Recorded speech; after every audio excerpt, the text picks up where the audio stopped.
Ladies and gentlemen, welcome to another edition of Driving Carelessly, the show in which we turn on the radio and talk about what it is that we find.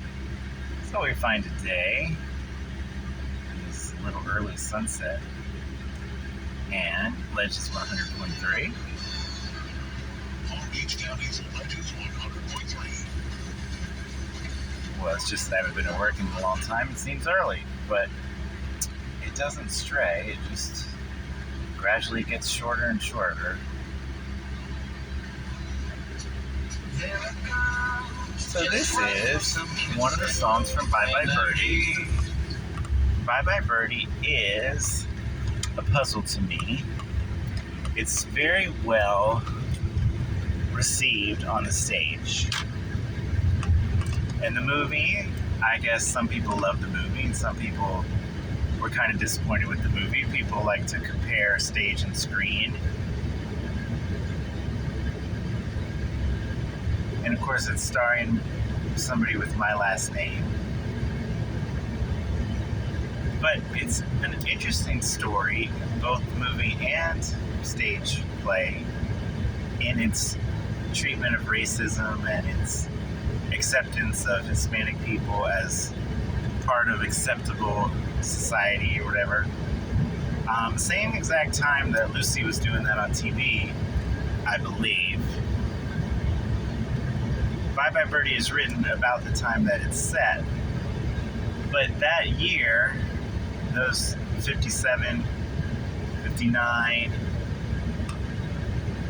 those years just figures prominently in American pop culture because Grease is set in that time. Cry Baby is set in that time. Hairspray is set in that time. Just a lot was happening. But what's specifically about Bye Bye Birdie that's interesting is it chronicles that moment when Elvis went into the army.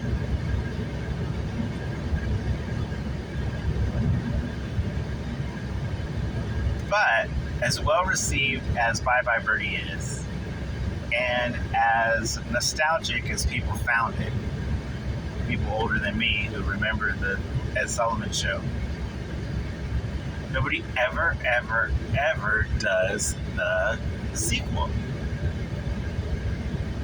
Now these days, we have so many choices for TV and YouTube and TikTok, and we have so many choices.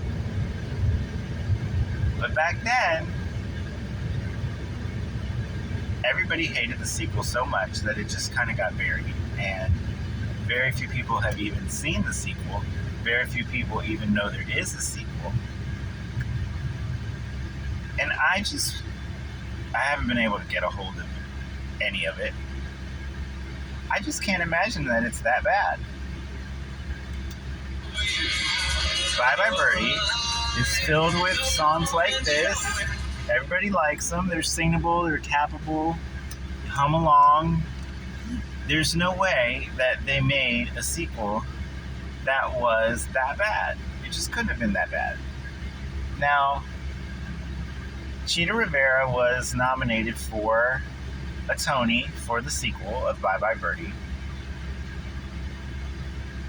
Is that just, and it closed after, I don't know, 2 or 3 performances. So what can possibly be so bad about it that nobody wants to see it? I at least want to be able to watch it and fast forward it and see what happens. In the production that we did, the character of Gloria was given a little bit bigger part. Gloria, the tap dancing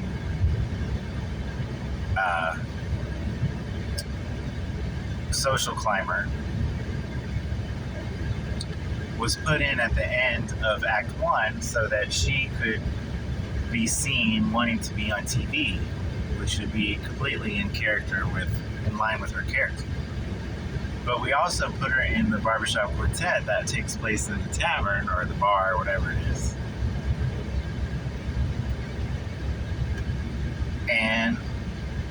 I think it'd be interesting to see what Mama and the rest of those characters end up doing. I just can't believe it's that bad. I mean, maybe it's, what, 20% worse than the original? It just can't be that bad.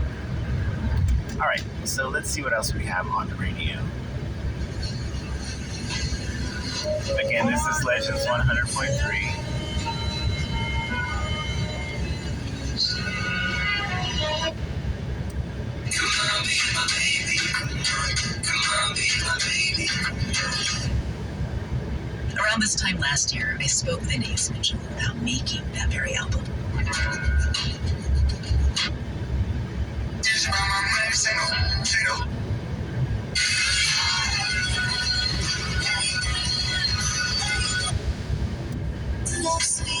I believe he wants me to succeed.